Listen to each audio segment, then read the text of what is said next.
the afternoon and evening of the 21st of June 2012, for the second year in a row, the Road Safety Foundation's N3 Tugela Plaza Research Project was held in partnership with N3 Toll Concessions, Fleetwatch Magazine, RAC Group, and the KZN Road Traffic Inspectorate. The project had some definite objectives. Before describing these objectives, it is important to realize that for many years, statistics surrounding the road safety arena have been announced, made public, reused, and often manipulated to suit certain scenarios. However, most of the so-called statistics cannot be verified as to their source, accuracy, or methodology of research. In fact, in most cases, absolutely no audit track is available. Without understanding how research statistics were obtained, it has become both difficult and irresponsible to make use of them. So, in 2010, a forum of the Road Safety Foundation, the Transport Research Forum, was launched. Its primary objective was to establish accurate statistics within the road safety arena using acceptable and auditable methodologies. It is with this background that this research event took place. The Road Safety Foundation has been involved in road safety since 2007. Both Philip and I as directors have been involved in road safety for a couple of more years than that. And what we're doing here today is specifically focusing on trucks, the safety of heavy vehicles, freight vehicles. So we're looking at vehicle safety, we're looking at vehicle roadworthiness, but we're also looking at the aspect around the psychology of driving. We asked the driver, and the driver said, yeah, he knows the brakes are not working on the trailer, but the brakes on the truck are working. Wow. So it means now, if they put the foot on the brake, the truck is braking, but the trailer is pushing because there's no brake force on the brake. So it means the chances of a jackknife are there. As the concessionaire responsible for the N3, we take it quite seriously that vehicles on our road should be within the realms of the law, and this partnership with the Road Safety Foundation and all the partners involved in this just shows that there are people that really do care about sharing the road responsibly, making sure that things are right, and trying to do something to address the issue of road safety and road accidents. And as the concessionaires, we really believe that these kinds of partnerships and these activities are important to ensure that things are kept the way they should be. The first objective for the project was to stop all northbound heavy trucks as they exited the Tugela Plaza and investigate the authenticity of their vehicle licenses. Reliable information indicates that somewhere between 5 and 12% of trucks are running with copied licenses. However, once again, there appears to be no formal information as to how these percentages were obtained. Our research will help bring this into line. Another aspect that we're looking at today is obviously the validity of licenses and the validity of the number plates. We've got a system here that can check are there any outstanding warrants on that specific number plate. Our research has indicated that there are definitely people actively putting false numbers on their vehicles. This accounts for operators as well as private owners. So, with this system, we can actually check that the VIN number, license disc and number plate all correlate, preventing people from getting away with this practice. We're here as Mercedes-Benz to experience firsthand at the Tugela Plaza, experience the severity of hundreds of trucks going through with no lights, tires that are worn, brakes that don't work on trailers. It is really shocking at this point in time, the amount of trucks that are actually failing basic roadworthy tests. Running simultaneously at the project was a practical demonstration by the KZN Road Inspectorate of their newly implemented average speed camera technology. This firstly acts as law enforcement for the initiative, as well as reinforce with fingertip data the other related traffic offences such as unlicensed vehicles, licence conflict, and of course stolen vehicles. This is related to a project that the Department of Transport in KwaZulu-Natal have initiated. It's average speed enforcement, taken the place of fixed camera enforcement, a lot more effective over longer distances. The technology works in such a way that images of every car with number plates on gets taken. It sites A and B down the corridor.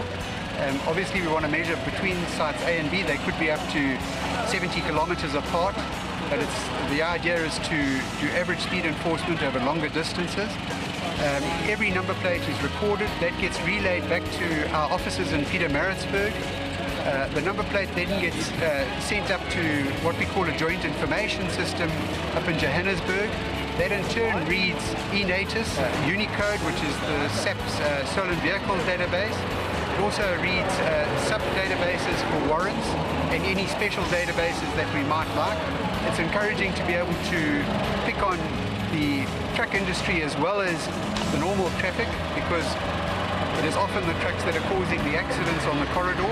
That information is relayed to a black box that we've developed, which is used exclusively by the Road Traffic Inspectorate at sections like the Tugela Plaza, where officers will sit, watch the black box, and the violations fall into their laps, and then they can take further action on the technology. So it's a matter of now using that technology and making our roads a safer place to be on. This technology is not only restricted to roadside and gantry cameras, it is also being used on patrol cars which are similarly equipped. Cameras are mounted on the bar lights and the officer driving has their own box inside. As they drive along, the camera's automatic number plate recognition kicks in and picks up the number plates of the passing cars, and if any violation is detected, it gets relayed straight to the onboard computer. The number plates that come from the cameras from the gantries come into our office at Pietermaritzburg. They go to the joint information system. They query the different eNatus and Unicode databases back to our office, back to the black box on the road side, and that transaction takes no less than 4 seconds. So the technology is high speed and effective and needs to be utilized a lot more. I manage driver training for Mercedes-Benz South African commercial vehicles. My reason for being here is to gain much experience in what happens in the real life of truck drivers. I believe that truck drivers have a responsibility for their own safety and shouldn't be driving unroadworthy vehicles. The third objective, and as a median follow-up to our previous research, was truck spotting for defective lights. Previous research from Tugela Plaza in 2011 showed that 11.5% of all northbound trucks had defective lights. This operation was managed by Claire Vale and some of her team from Women in Road Safety, another forum of the Road Safety Foundation. One of the aspects that we're also looking at is defective lighting. We're doing this project at night. As you can see, it's getting darker now. And we're looking at, does the vehicle have sufficient lighting? Are the lights in operational order? And that obviously not only affects the visibility of the vehicle, but also the vision of the driver. Women in Road Safety Forum is a forum of the Road Safety Foundation. The Road Safety Foundation is the organisation undertaking the research that's being done tonight here at the Tugela Plaza.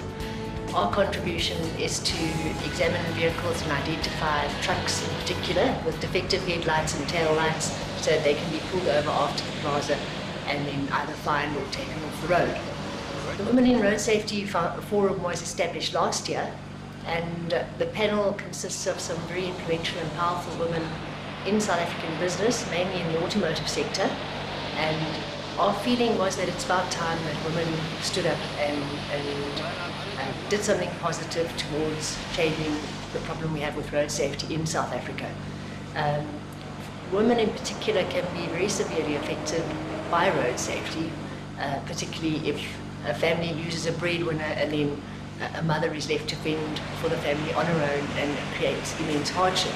And of course, if you lose a child or a husband or a loved one, women are profoundly affected by this as well. The tow bar has load ratings on it. They're on the data plate, and we're here at this initiative to weigh the fronts of the caravans and trailers and just see if people are aware and are complying with the requirements of the data plates on the tow bars.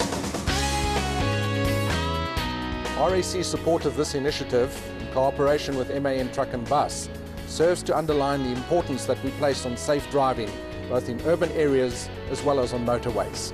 As Fleetwatch magazine, we have conducted exercise called Brake and Tyre Watch over many years. So we know the state and the condition of trucks on the road.